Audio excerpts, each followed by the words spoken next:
घर की औरत पार्ट 2। मीना याद है ना आपको, जिसके ससुराल में ससुर और पति कैसे उसका और उसकी सास का अपमान किया करते थे। वैसे तो मीना को नौकरी की इजाजत मिल गई थी, लेकिन मीना ये क्या है? खाना अभी तक नहीं बना। कब से मैं यहाँ बैठा हूँ कि नाश्ता कर लूँ।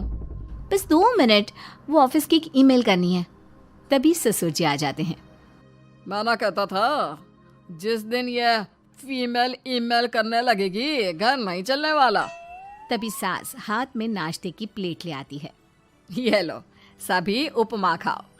गर्मा गर्म स्वादिष्ट उपमा देखकर वाह माँ जी, 2 मिनट में ये कमाल, क्या बात है। वो आता है ना रेडी टू ईट वाला पैकेट, वही बनाया है। स्वाद बता बहू कैसा है। कल तक जो बीवी पति के नाम से ही कांपती थी, बहू के आ जाने के बाद कैसे उड़ रही है, ये देखकर ससुर जी को आ जाता है गुस्सा। हाँ हाँ, पैसे तो पेड़ पर उगते हैं ना, या तेरा बाप दे जा रहा है जो बैठे बैठे पैसे खर्च कर रही है। अरे जरा शरीर चला लिया कर, वरना पता है ना जब मेरा हाथ पड़ेगा तो कैसे काम करती है तू। बहू बेटे के सामने खुद का अपमान सास बर्दाश्त नहीं कर पाती और रोती हुई कमरे में चली जाती है। क्या पापा, क्या जरूरत थी माँ से ऐसे बात करने की? सुबह से कुछ नहीं खाया है, अब जब खाना आया तो रुला दिया आपने। चलिए देखते हैं माँ कहाँ गई। मेरी जूती भी ना जाए उस पागल औरत को देखने। अरे क्या गलत कहा मैंने? बस यही ना कि भाई पैसे बचाओ। अरे कमाने बाहर निकले ना, तब पता चले कि कैसे हड्डी गल जाती है। बात तो सही कह रहे हैं पिताजी, माँ को तो बस पैसे उड़ाना आता है। अरे पर माँ ने तो सबके लिए नाश्ता ही बनाया था ना, कौन सा खुद के लिए गहने खरीदे थे। खैर, बहू समझ जाती है कि सारा मामला कमाई का ही है, क्योंकि सास कुछ करती नहीं, कुछ कमाती नहीं, तो ससुर जी उन पर हावी रहते हैं। फिर क्या था, अब थी बारी बहू की। माँ जी, दरवाजा खोलिए, देखिए मैं उपमा लेकर आई हूँ, गर्मा गर्म खा लेते हैं। सास कमरा खोल देती है। सामने खड़ी होती है बहू, हाथ में उपमा की प्लेट लेकर। बहू सास की सूजी आंख देखकर समझ जाती है कि मामला गड़बड़ है। वो बात पलटते हुए कहती है, माँ जी वो आपकी काली साड़ी पर काला ब्लाउज है ना, वो प्लीज मुझे दीजिए। मुझे कल ना काली साड़ी पहनी, लेकिन कोई ब्लाउज ही नहीं है। सास बहू की बात में अपना गम भूल जाती है। हाँ हाँ बहू, क्यों नहीं, वो तो मैंने अपने हाथों से डिजाइन किया था। चल अभी निकाल कर देती हूँ तुझे। सास बहू को ब्लाउज निकाल कर दे देती है। फिर अगले रोज, माँ जी आज तो ऑफिस पे कमाल ही हो गया। पता है क्या, सारी सहेलियों ने घेर लिया, पूछ रही थी ब्लाउज कहाँ से खरीदा। मैंने भी बोल दिया मेरी सास ने सिलाया, वो भी खुद डिजाइन करके। ये तो वही बात हो गई कि झोला छाप डॉक्टर की दवाई काम कर गई। अरे बहू, ये तो बस ऐसे ही बना दिया था। लेकिन माँ जी आपको पता है, ये देखिए 2 लोगों ने तो मुझे कपड़ा भी दे दिया और नाम भी, सेम टू सेम डिजाइन का ब्लाउज बना दो, और बदले में ये 2000 रुपए। हाथ में 2000 देखकर सास की तो आंखें फटी की फटी रह जाती है। अरे बहू, ये तो कमाल ही कर दिया। ये काम तो मैं कल तेरे ऑफिस जाने से पहले ही खत्म कर दूंगी। सच्ची माँ जी, कैसे इतनी जल्दी? अरे बहू, वो बस नाप है ना, उसी के आकार का काट काट कर डिजाइन ही तो देना है। ये तो मेरे बाएं हाथ का खेल है। अगले रोज बहू ऑफिस जाती है और फिर शाम को 2 ब्लाउज ले आती है। अरे बहू, क्या बात है, लेकिन इसकी डिजाइन। बहू फोन में सास को डिजाइन दिखाती है। अरे ये तो बच्चों वाला डिजाइन है, रुक अभी थोड़ी देर में ही दे देती हूँ। सास बहू को कपड़े सिल कर देती और बहू सास को रुपए। फिर एक रोज, माँ जी ये लीजिए कपड़े, लेकिन इसकी सिलाई मैंने ज्यादा ली है। वो क्या है ना, हैवी काम है, तो मेहनत ज्यादा लगेगी ना आपको। अरे रहने देती बहू, मैंने कौन सी बुटीक खोली है। बहू को सास की बात में दम लगता है और वो कुछ सोचती हुई निकल जाती है। वो कमरे में बैठी होती है कि उसके ससुर की जोर जोर से चिल्लाने की आवाज आती है। फिर फिजूल खर्ची। अरे तुम्हारे जैसी बेकार नाकाम काज करने वाली औरत कब पैसे की कीमत समझेगी? क्या जरूरत थी ये मशीन खरीदने की? अरे वो मैंने EMI में ली है, आपको पता है ना कपड़े सिलने का कितना शौक है मुझे। हाँ तो क्या दर्जी बनोगी? लोगों को पकड़ पकड़ कर नाप लोगी? अरे कुछ तो शर्म करो। तभी बहू आ जाती है, उसके हाथ में चाबी होती है। माँ जी ये चाबी, मैंने चौराहे में आपके लिए बुटीक खुला है, पैसा लोन से लिया है तो काम करके आप चुका देना। और हाँ माँ जी, कल उद्घाटन है तो 11 बजे दुकान में पहुँच जाना। पूजा में आपको ही बैठना है। ये सुनकर ससुर जी आग बुबला हो जाते हैं। कहीं नहीं जाएगी ये। इस घर की औरतें बाहर नहीं निकलती। तू तो इंजीनियर है इसलिए तुझे इजाजत दे दी, लेकिन ये तेरी सास 4 अक्षर नहीं आते इसको।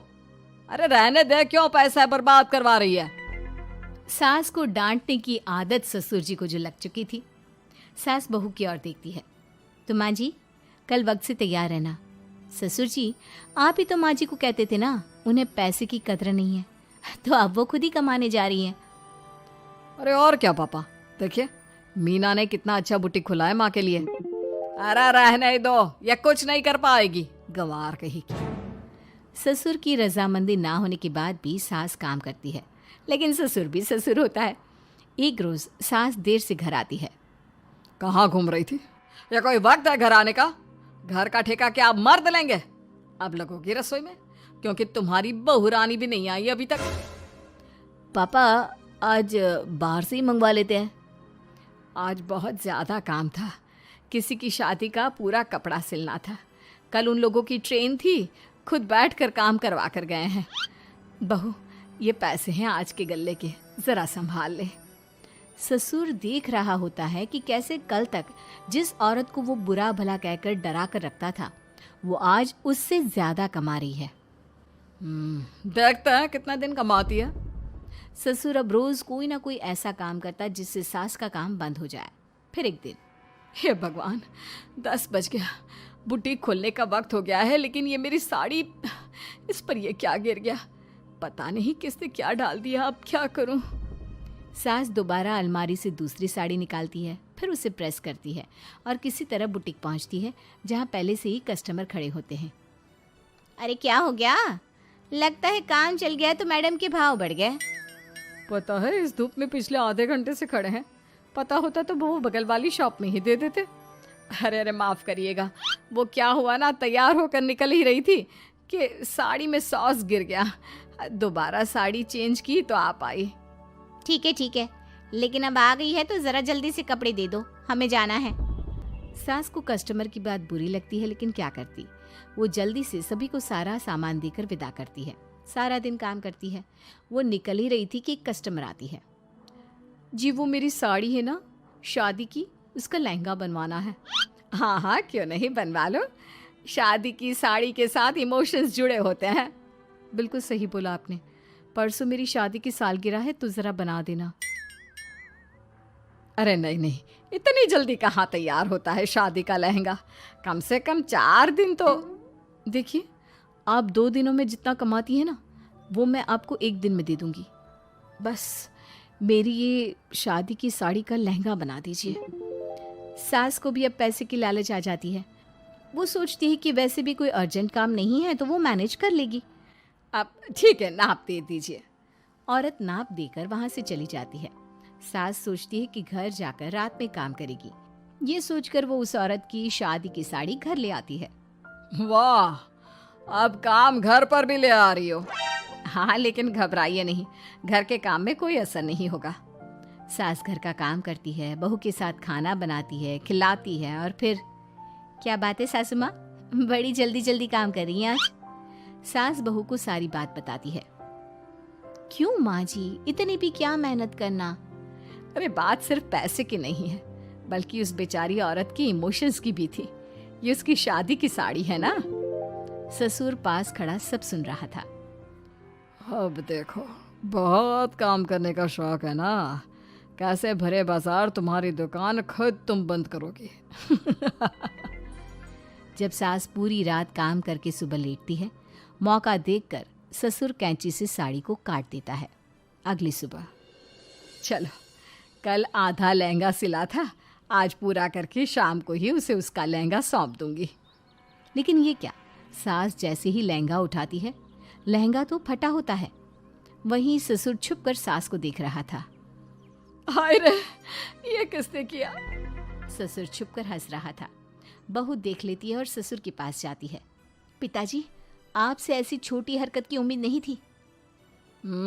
आप खुद ही दुकान बंद करेगी? ससुर वहाँ से चला जाता है। सास भी वहाँ आ जाती है। वो समझ जाती है कि उसके पति ने ही साड़ी पर कैंची चलाई है। लेकिन फिर शाम को, जी वो मेरा लहंगा तैयार हो गया? हाँ जी, मैं तो कहती हूँ कि आप एक बार लहंगा पहन कर भी देख ले। औरत लहंगा पहन कर आती है और खूब खुश हो जाती है। अरे ये लहंगा है ना अंकल जी कमाल का, आंटी जी ने बनाया है, बिल्कुल लेटेस्ट डिज़ाइन। औरत सास को ढेर सारे पैसे देकर चली जाती है। लेकिन मैंने तो ये औरतों का फैशन है, कहीं से सिल दो या कहीं से काट दो, फैशन ही होता है। चलिए शाम का खाना मेरी तरफ से, आज आपका जन्मदिन है ना, रिटर्न गिफ्ट तो बनता ही है।